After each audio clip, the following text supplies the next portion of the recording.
기도하겠습니다. 하나님 아버지, 나도 모르는 사이에 하나님보다 내 자신을, 또 내가 꿈꾸는 어떤 일을 더 많이 생각하고 묵상할 때가 많습니다. 아니, 정말 거의 대부분의 시간을 그렇게 쓸 때가 있습니다. 주여, 이기적인 모습을 꺾어주시고 주님의 말씀에 집중하며 주님의 뜻이 어디에 있는지를 항상 분별할 수 있는 분별력을 허락하여 주옵소서. 예수님의 이름으로 기도합니다. 아멘. 네, 오늘은 고린도후서 2장 12절에서 3장 11절까지 다소 길지만 함께 보았으면 좋겠습니다. 고린도후서 2장 12절에서 3장 11절까지의 말씀을 같이 읽겠습니다.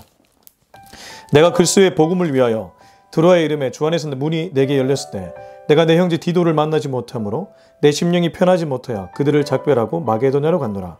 항상 우리를 그리스도 안에서 이기게 하시고 우리로 말미암아 각처에서 그리스도를 아는 냄새를 나타내시는 하나님께 감사하노라. 우리는 구원받는 자들에게나 망하는 자들에게나 하나님 앞에서 그리스도의 향기니 이 사람에게는 사망으로부터 사망에 이른 냄새요 저 사람에게는 생명으로부터 생명에 이른 냄새라. 누가 이 일을 감당하리요? 우리는 수많은 사람들처럼 하나님의 말씀을 혼잡하게 하지 아니하고 곧 순전함으로 하나님께 받은 것 같이 하나님 앞에서와 그리스도 안에서 말하노라. 3장 우리가 다시 자천하기를 시작하겠느냐? 우리가 어찌 어떤 사람처럼 추천서를 너희에게 붙이거나 혹은 너희에게 받거나 할 필요가 있느냐? 너희는 우리의 편지라 우리 마음에 썼고 무사람이 앓고 읽는 바라. 너희는 우리로 말미암아 나타난 그리스도의 편지니 이는 먹으로 쓴 것이 아니요 오직 살아계신 하나님의 영을 쓴 것이며 또 돌판에 쓴 것이 아니요 오직 육의 마음판에 쓴 것이라. 우리가 그리스도로 말미암아 하나님을 향하여 이 같은 확신이 있으니 우리가 무슨 일이든지 우리에게서 난 것 같이 스스로 만족할 것이 아니니 우리의 만족은 오직 하나님으로부터 나느니라. 그가 또한 우리를 새 언약의 일꾼 되기에 만족하게 하셨으니 율법 조문으로 하지 아니하고 오직 영으로 함이니 율법 조문은 죽이는 것이요 영은 살리는 것이니라. 돌에 서서 새긴 죽게 하는 율법 조문의 직분도 영광이 있어 이스라엘 자손들은 모세의 얼굴에 없어질 영광 때문에도 그 얼굴을 주목하지 못하였거든. 하물며 영의 직분은 더욱 영광이 있지 아니하겠느냐? 정죄의 직분도 영광이 있은즉 의의 직분은 영광이 더욱 넘치리라. 영광되었던 것이 더 큰 영광으로 말미암아 이에 영광될 것이 없으나 없어질 것도 영광으로 말미암았은즉 길이 있을 것은 더욱 영광 가운데 있느니라. 아멘. 네, 오늘은 고린도후서 2장 12절에서 3장 11절까지의 말씀입니다. 2장과 3장을 함께 다루기 때문에 내용이 좀 다를 것 같지만 사실은 한 가지 주제가 이 전체에 공유되고 있습니다. 교회입니다. 오늘 우리가 읽은 본문에는 두 가지의 단어가 나오는데 그리스도의 향기와 그리스도의 편지입니다. 이 단어는 보자마자 우리의 눈길을 끄는 단어입니다. 교회에 오면 장로님들이나 대표 기도자 혹은 목사님들의 설교 때 자주 회자되는 그런 단어이기도 합니다. 그래서 여러 가지로 해석할 수 있습니다. 그 단어 가지고도 설교된 설교들이 있습니다. 근데 이 단어를 가만히 들여다보니까 교회와 밀접한 연관이 있더라고요. 이 전체 문맥을 보니까 이 모두가 교회와 관련된 메시지더라고요. 여러분, 교회는 무엇입니까? 교회를 성경적으로 정의하면 부름받은 사람들의 모임입니다. 예수님을 믿고 성령의 역사로 말미암아 하나님의 부름을 받은 사람들의 모임이 교회이죠. 에클레시아. 근데 좀 더 교회의 범위를 넓혀보면 사실 우리 한 명 한 명이 교회입니다. 성령의 전인 우리가 교회이고 우리가 살아가는 공간도 그런 의미에서 교회가 되어갈 수 있습니다. 내 가정이 나만 믿는다고 치더라도 내가 그 사람들을 전도하기 애쓰고 또 하나님의 말씀을 통해 배운 가치를 내가 속한 공동체에서 녹여내면 점점 교회화되어 가는 것이죠. 그래서 어떤 의미에서 저와 여러분은 교회로서의 사명이 있습니다. 그렇기 때문에 오늘 본문을 읽으면서 교회의 모습은 이렇구나. 이런 모습이 없으면 그건 교회가 아니구나. 이러한 생각을 가질 수 있습니다. 2장 12절 13절입니다.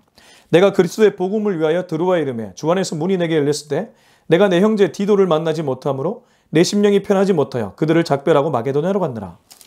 우선 여기 눈에 띄는 것이 내가 그리스도의 복음을 위하여 라고 말하고 있습니다. 사도 바울에게 가장 중요한 것이 있었다면 복음입니다.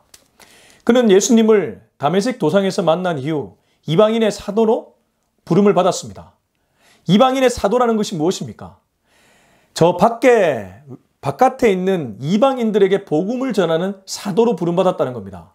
그게 자기의 인생의 목적으로 이제 삼게 되었다는 것이죠. 그래서 그의 중심에는 항상 복음이 있었습니다. 근데 여러분, 제가 앞서도 말씀드렸지만 한 개인이 곧 교회입니다. 바울은 이 복음으로 교회를 세워나갔습니다. 복음이 가장 중요했다는 것이죠. 이 시대의 한국교회 얼마나 많은 십자가가 꽂힌 교회들이 있습니까? 근데 교회들에게서 가장 중요한 게 무엇입니까? 바울이 복음이었다면 우리가 섬기는 교회들도 복음 중심적이어야 됩니다. 복음이 무엇입니까? 예수 그리스도가 복음입니다. 복음을 가장 단순하게 정의 내리면 예수님이 복음입니다. 복된 소식이 예수 그리스도이기 때문입니다. 근데 예수님의 생애를 보면 그 복음의 가장 핵심적인 코어를 이렇게 정의 내릴 수 있습니다. 십자가의 죽음과 3일 만의 부활입니다. 예수님이 십자가에서 죽으신 사건과 3일 만에 부활하신 사건이야말로 복음 중에 복음이라는 것이죠. 무엇 때문에 그렇게 했습니까? 죄 때문에 그렇게 했습니다. 저와 여러분의 영생 때문에 그렇게 하셨습니다. 사망의 그늘에 앉아있는 우리들을 자유케 해주시려고 그분이 직접 죽어주신 것입니다. 그리고 그분이 살아나셨죠.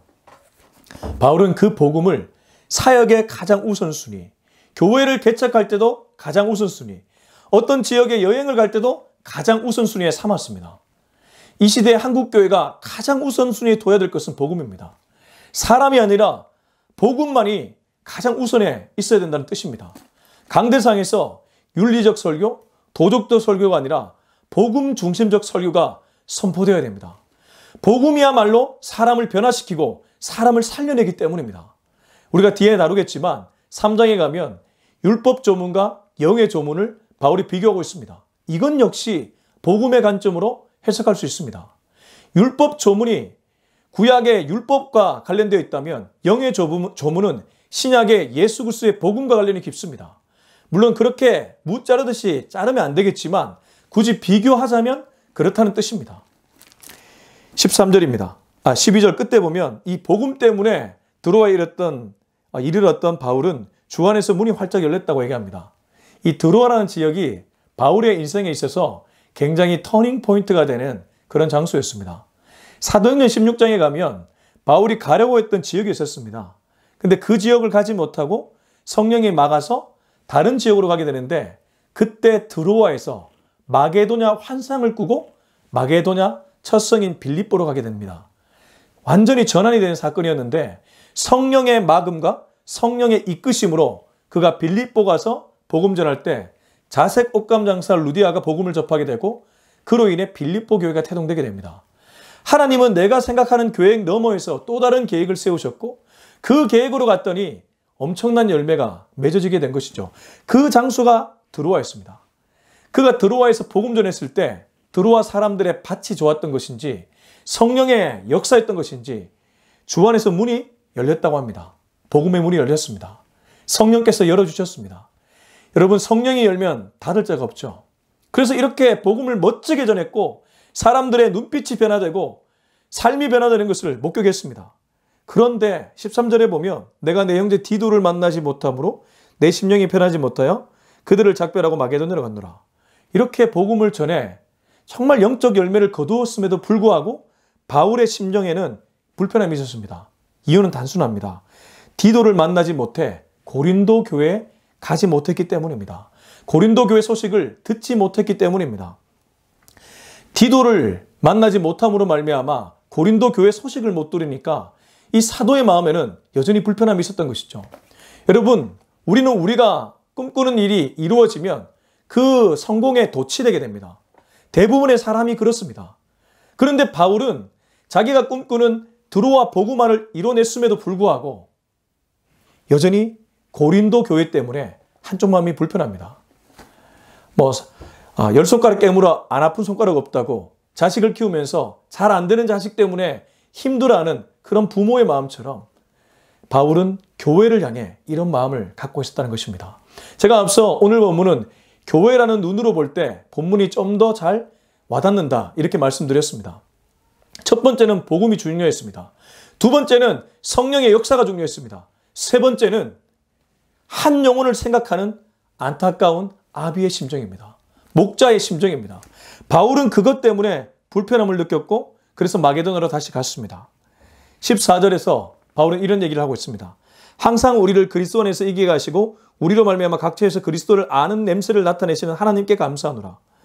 그는 종의 신분이었고 사실 복음 전하다가 배척받기도 하고 모욕을 당하기도 했습니다. 거짓 예수님에 가까운 그러한 모욕과 수치를 경험하게 됐다는 것이죠. 그런데 그의 입술에서 나오는 고백 보십시오. 항상 우리를 그리스도 안에서 이기게 하시고. 바울은 영적인 눈을 떴습니다. 육의 눈으로 보면 사실 세상과 다투었을 때 이겨낼 수 있는 사람이 없죠. 그러나 영적으로 보면 예수님의 말씀처럼 우리는 이미 이긴 사람들입니다. 두려워하지 말라. 놀라지 말라. 너희는 이미 이겼다. 너희가 세상에서 환난을 당하나 너희는 이미 이긴 백성이다. 이게 예수님의 선포였습니다. 그래서 바울은 항상 우리를 그리스도 안에서 이기게 하시고 우리로 말미암아 각처에서 그리스도를 아는 냄새를 나타내시는 하나님께 감사하노라. 여기서 이제 냄새가 나옵니다. 그리스도의 향기, 냄새가 나오는 것이죠. 근데 여기 이기게 하시고 그리스도를 아는 냄새라고 할 때 이 헬라어 동사가 사실 로마의 게선 장군이 다시 로마에 왔을 때, 전쟁에서 승리하고 왔을 때 개선 행렬을 하는 모습과 좀 많이 닮아 있습니다. 이 단어가, 헬라어 단어가 아마 그런 개선 행렬 때 사용되는 단어였던 것 같습니다. 무슨 말이냐면 장군이 승리하고 돌아오면 수많은 군중들이 그 장군의 승리 소식을 함께 기뻐했습니다.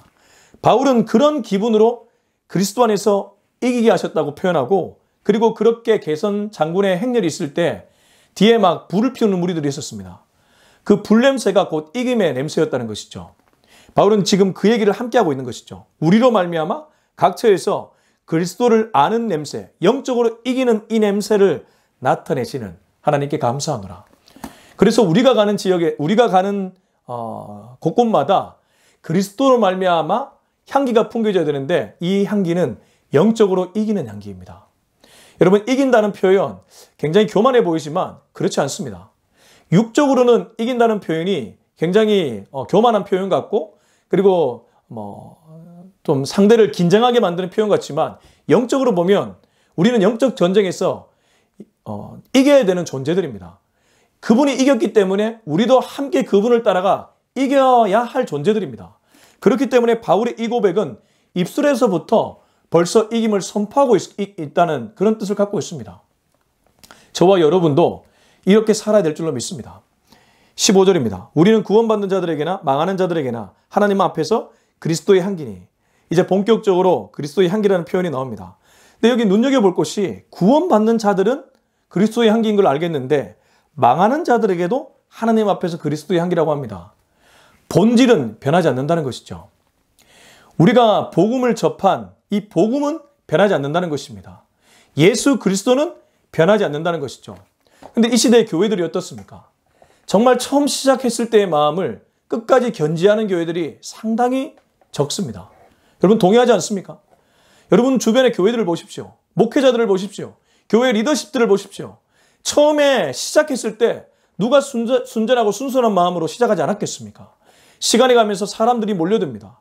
자기의 힘과 능력이 아니라 하나님이 보내주셨음에도 불구하고 자신의 능력인 줄 알고 착각하는 사람들도 있고, 그로 인해 그리스도를 아는 냄새, 그리스도가 사단을 이긴 영적 이김의 냄새가 아니라 세상의 이김의 냄새, 육적 이김의 냄새, 돈의 냄새, 이런 냄새가 풍기니까 오히려 사단의 밥이 되어가는 모습이 교회의 모습이 아닐까 생각이 드는 것이죠. 그런데 사도 바울은 구원받는 자들 뿐만 아니라 세상을 향해 치닫는 망하는 자들에게도 하나님 앞에서 그리스도의 향기가 자기 자신들이라고 얘기합니다. 우리는 그리스도의 향기다. 망하는 자들에게나 구원받는 자들에게나 동일하게 그리스도 향기다. 저와 여러분이 어떻게 살아야 되는지를 얘기하고 있습니다. 적어도 위선자로 살아서는 안 됩니다. 복음 앞에, 본질 앞에 진실되게 살기 위해 애써야 된다는 것이죠. 여러분 지금도 그런 사람 하나님이 쓰십니다. 성령은 지금도 그 한 사람을 찾고 계십니다. 하나님은 저 위에서 지금도 무릎 꿇고 진실되고 순전하게 살아가는 한 사람을 찾고 계십니다. 저와 여러분이 그런 사람이 되었으면 좋겠습니다. 16절, 이 사람에게는 사망으로부터 사망에 이른 냄새요, 저 사람에게는 생명으로부터 생명에 이른 냄새라. 누가 이 일을 감당하리요? 그렇습니다. 우리가 변하지 않는다면 그 열매는 결국 성령께서 거두게 하실 것입니다. 이 사람, 흔히 말해 구원받지 못할, 선택받지 못한 사람에게는 사망으로부터 사망에 이르는 냄새가 되겠지만, 하나님이 택한 사람이고 하나님이 예비한 사람이라면 우리의 그 교회됨의 모습을 통해, 그 복음을 통해 저 사람에게는 생명으로부터 생명에 이르는 냄새, 생명을 받아들이게 된다는 것입니다. 누가 이 일을 감당하겠습니까? 근데 17절에 그렇게 참된 교회의 모습으로 살아가야 되는, 구원받는 자들이나 망하는 자들 앞에서 그리스도의 향기로 살아가야 되는 사람의 정확한 모습을 얘기해 주고 있습니다. 17절입니다. 우리는 수많은 사람들처럼 하나님의 말씀을 혼잡하게 하지 아니하고 곧 순전함으로 하나님께 받은 것 같이 하나님 앞에서와 그리스도 안에서 말하노라. 여기 수많은 사람들, 많은 사람들은 그렇게 살아간다는 거예요. 어떻게 살아갑니까? 하나님의 말씀을 혼잡하게 합니다. 하나님의 말씀을 혼잡하게 한다는 것이 헬라어 원문을 찾아보면 무언가를 더한다는 뜻입니다. 포도주에 물을 타서 그 맛이 이상하게 만드는 물탄 포도주가 되는 것처럼 그렇게 만든다는 것이죠. 상해버린 포도주가 되는 것처럼 그렇게 만든다는 것입니다. 그러면 본질이 변하지 않는다는 것은 17절에 이 말씀을 통해 해석하면 어떤 의미입니까? 말씀을 제대로 해석하고 말씀을 바르게 전하는 일입니다. 본질이 흔들리지 않는다는 것은 하나님의 말씀에 물타지 않는 것입니다. 여러분, 물탄 복음 이런 표현들 쓰지 않습니까? 순수한 복음, 순전한 복음, 복음에 인간의 어떠함을 더럽히지 않고 복음 그대로 선포하고 복음 그대로 받아들일 수 있도록 설교자나 청중이나 모두 그렇게 나아가는 것, 그게 바로 하나님의 말씀을 혼잡하게 하지 않는 일입니다. 여러분, 사단은 굉장히 전략적이고 조직적이고 똑똑합니다. 똑똑하기 때문에 오히려 교회에 말씀을 혼잡하게 하는 무리들을 넣습니다. 말씀 비슷하게 전하도록 설교자를 유혹합니다. 말씀인 것 같은데 가만히 들어보니까 말씀이 아닌 경우도 있습니다. 복음인 것 같은데 가만히 들어보니 복음이 아닌 경우가 있습니다. 화려한 언변술사를 갖고 있지만 그 안에 생명력이 없다는 뜻입니다. 여러분, 설교는 성령이 이끄는 설교가 진짜 설교입니다. 저도 지금 메시지를 전하지만 하나님의 말씀이 나를 통해 투과되어 나아가고 성령께서 이끄는 설교야말로 저는 진짜 설교라고 믿습니다. 설교는 인간이 하는 것 같지만 하나님께서 주장하는 시간이고 하나님이 하시는 설교이기 때문입니다. 곧 순전함으로 하나님께 받은 것 같이, 보십시오, 말씀하지 않습니까? 순전함으로 하나님께 받은 것 같이 하나님 앞에서와 그리스도 안에서 말하노라. 이게 바로 그리스도의 향기고 이게 교회의 아주 중요한 모습이라는 겁니다. 우리는 지금 2장 12절부터 17절까지 몇 가지를 나누었습니다. 복음 중심적이어야 된다. 한 영혼을 품어야 된다. 성령께 이끌림을 받아야 된다. 그리고 본질이 변하지 않되 하나님 말씀을 올바르게 해석하기 위해 애써야 된다. 이게 바로 교회의 참다운 모습이라는 거죠. 3장입니다. 우리가 다시 자천하기를 시작하겠느냐? 우리가 어찌 어떤 사람처럼 추천서를 너희에게 붙이거나 혹은 너희에게 받거나 할 필요가 있느냐? 당시 바울의 대적들이 추천서 문제로 시비를 걸어왔습니다. 바울이 추천서를 갖고 있지 않으니까 저 사람은 신뢰받지 못한 인물이야.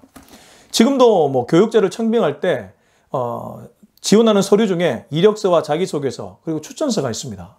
담임 목사 청빙이나 부교육자 청빙일 때 보면 추천서를 내도록 하는 교회들이 많이 있습니다. 이해가 갑니다. 그 사람의 이력서만 보고 어떻게 그 사람을 알겠습니까? 추천인이 이 사람을 보증해 주는 것이죠. 그런 것처럼 초대교회 바울이 활약할 당시에도 사역자를 추천해 주는 추천서들이 있었습니다. 바울의 경우 만약에 예루살렘 교회 파송을 받았다면 예루살렘 교회가 추천서를 써주는 것이 일반이었습니다. 바울은 그게 없었습니다. 바울의 대적들이 그걸 놓고 시비를 걸기 시작하는 것이죠. 시기 질투에 겉으로 드러난 표현인 것도 표현일 수 있습니다. 우리가 다시 스스로 추천하기를 시작하겠느냐? 자천이 그런 뜻입니다. 우리가 어찌 어떤 사람처럼 추천서를 너희에게 붙이거나 혹은 너희에게 받거나 할 필요가 있느냐? 우리가 다른 사람들처럼 일반인들처럼 그렇게 추천서를 너희에게 붙이거나 받거나 할 필요가 있겠느냐? 이유에 대해서 이제 설명합니다. 너희는 우리의 편지라 우리 마음에 썼고 무사람이 알고 읽는 바라.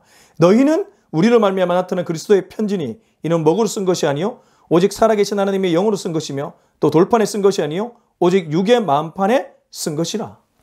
바울이 추천서를 지니고 다니지 않았던 이유를 2절, 3절에서 이렇게 표현하죠. 그가 지니고 다니지 않았던 이유는 고린도 교회가 그의 추천서였기 때문입니다. 고린도 교회에서 그가 사역하면서 일어났던 성령의 역사, 그들도 알고 나도 압니다. 내 마음에 새겨졌고 그들 마음에 새겨졌습니다. 이신전심이라는 것이죠. 이게 추천서인데 무슨 육의 추천서가 꼭 필요하냐, 이 말을 하는 것입니다. 이 메시지를 들으면서 현실적이고 실리적인 분들, 현실 메커니즘에 익숙하신 분들은 그래도 또 확실하게 해야지. 예를 들면 우리가 돈 계약 같은 거 할 때 계약서 확실하게 써야지. 사람 마음 언제 바뀔지 모르는데 그렇게 하면 안 돼. 그런 관점으로 보면 바울이 다소 어리석어 보일 수 있습니다. 그러나 바울은 그만큼 고린도 교회에 일어났던 성령의 역사를 확신했습니다. 그래서 여기 보면 4절에 우리가 그리스도로 말미암아 하나님을 향하여 이 같은 확신이 있다고 합니다. 사실 우리가 왜 그렇게 꼼꼼하게 계약서를 씁니까? 믿지 못하기 때문입니다. 계약서를 믿지 사람을 믿지 못하는 것이죠. 그러나 바울은 사람을 믿은 것이 아니라 성령을 믿었던 것입니다. 그래서 뒤에 보면 성령의 조문, 영의 조문이라는 표현을 쓰고 있는 것입니다. 여러분, 사람은 못 믿습니다. 저도 못 믿고 여러분도 못 믿습니다. 사람은 언제 어떻게 바뀔지 모릅니다. 친구가 적이 될 수도 있고 적이 친구가 될 수 있는 것이 우리가 살아가는 세상입니다. 그러나 성령은 변하지 않습니다. 하나님은 변하지 않습니다. 예수 그리스도는 어제나 오늘이나 내일도 동일하신 분이십니다. 그래서 바울은 성령을 믿고 너희와 우리 사이에 일어난 성령의 역사가 추천서라고 생각하며 너희가 우리의 편지다. 우리 마음에 썼고 무사람이 알고 있다. 이렇게 얘기했던 것입니다. 3절 후반절을 보면 먹으로 쓴 것이 아니고 살아계신 하나님의 영으로 쓴 것이며 돌판에 쓴 것이 아니고 오직 육의 마음판. 여기 육의 마음판은 결국 내 영혼에 심겼다는 것입니다. 5절입니다. 우리가 무슨 일이든지 우리에게서 난 것 같이 스스로 만족할 것이 아니니 우리의 만족은 오직 하나님으로부터 났느니라. 그렇습니다. 그는 사역의 만족이나 추천서, 현재 일어나는 모든 일이 현재의 기준, 사람들의 기준, 세상 사람들의 기준에 둔 것이 아니라 하나님께 두었습니다. 성령께 두었다는 뜻입니다. 그래서 우리에게 난 것 같이 스스로 만족하는 그런 사람들이 아니라 우리의 만족은 오직 위에 계신 하나님으로부터 비롯되었다고 얘기하는 것이죠. 이제 6절부터 11절까지 쭉 읽어보겠습니다. 그가 또한 우리를 새 언약의 일꾼 되기에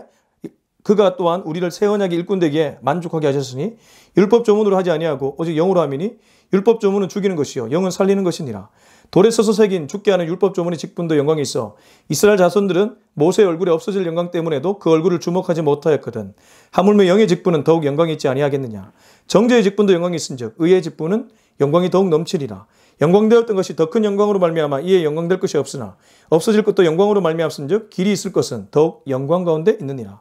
쉽게 말하면 결국 율법 조문에 새긴 그러한 추천서가 아니라, 그러한 사역이 아니라, 그러한 교회 모습이 아니라 영의 조문, 성령의 역사, 바로 거기에 새겼던 추천서요, 거기에 새겨서 살아가는 사역이요, 거기에 새겨서 지어가는 교회라는 것을 그가 얘기하고 있습니다.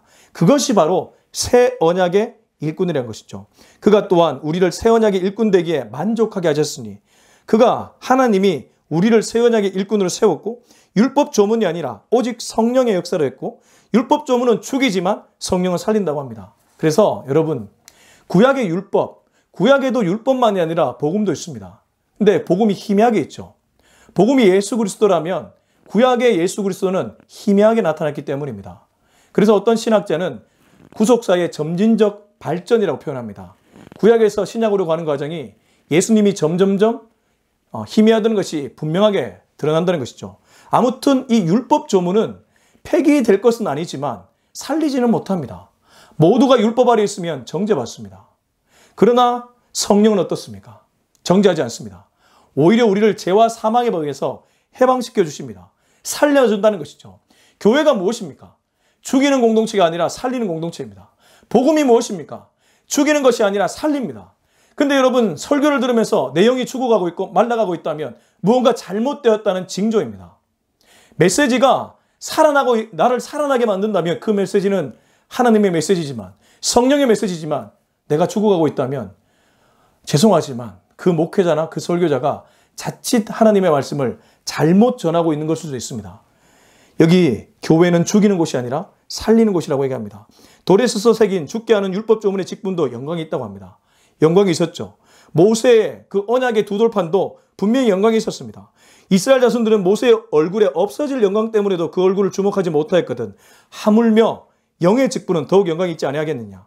정죄의 직분인 율법 조문도 영광이 있는데 의의 직분인 영은, 성령은 더욱 영광이 넘치느니라. 영광되었다는 것이 더 큰 영광으로 말미암아 이에 영광될 것이 없으나, 말이 어려운 것 같지만 결국 같은 말을 다르게 표현하는 것입니다. 없어질 것도 영광으로 말미암았은즉 길이 있을 것은 더욱 영광 가운데 있느니라. 길이 있다고 합니다. 그렇습니다. 생명으로 가는 길이 바로 여기 영의 조문에 있다는 것이죠. 성령의 역사에 있다는 것입니다. 그래서 저는 교회는 성령 공동체라고 믿습니다. 교회는 복음 공동체입니다. 교회는 성령 공동체입니다. 교회는 한 영혼을 살리는 공동체입니다. 그걸 교회라고 우리는 규정할 수 있습니다. 오늘 저는 메시지를 시작하기 전에 교회가 무엇인지 그 눈 갖고 오늘 말씀을 보면 좀 더 와닿는다고 말씀드렸습니다. 여러분, 이제 여러분에게 교회에 대한 그림이 그려졌을 것입니다. 저와 여러분이 그렇게 살아내야 될 것입니다. 내가 영혼을 살리고 있는가? 아니면 죽이고 있는가? 나는 복음 우선적인가? 윤리나 도덕을 먼저 우선 삼고 있는가? 나는 한 영혼을 집중하고 있는가? 한 영혼에게 집중하고 있는가? 아니면 그냥 내 계획이나 내 꿈을 이뤄가기 위해 달려가고 있는가? 그리고 말씀을 혼잡하게 하고 있지는 않는가? 말씀을 순전하게 바르게 전하고 있고 바르게 읽고 있는가? 이걸 기준 삼아 참다운 교회로 거듭날 수 있는 저와 여러분이 될 수 있길 예수님의 이름으로 축원합니다. 기도하겠습니다. 이 시간 기도할 때 우리가 속한 교회를 위해서 기도했으면 좋겠습니다. 우리 자신도 교회고 우리 가정도 교회고 내가 일하는 직장도 교회가 되어갈 수 있습니다. 뿐만 아니라 내가 다니는 교회는 당연한 교회입니다. 그러나 그 교회의 껍질을 살짝만 벗겨보면 그 안에 잘못된 방향으로 가는 수많은 무리들이나 그 사탄에게 이용당하고 있는, 조종당하고 있는 사람들이 있습니다. 주여 불쌍히 여겨주시고 사탄에게 속지 않게끔 도와주시고 성령께 집중하며 한 영혼을 살리며 하나님의 말씀을 바르게 전하는 교회가 내가 되게 하시고 내가 속한 공동체가 되게 하여 주옵소서. 우리 이 기도 제목 가지고 주님 이름 한번 찾고 간절하게 기도하겠습니다. 주여! 하나님 아버지, 오늘도 감사합니다. 오늘 메시지를 통해 교회가 무엇인지를 정확하게 알게 되었습니다. 교회는 하나님의 한 영혼을 살리는 공동체요, 성령 공동체입니다. 복음 중심적인 공동체요, 말씀을 올바르게 전하고 말씀을 올바르게 받아들이는 공동체입니다.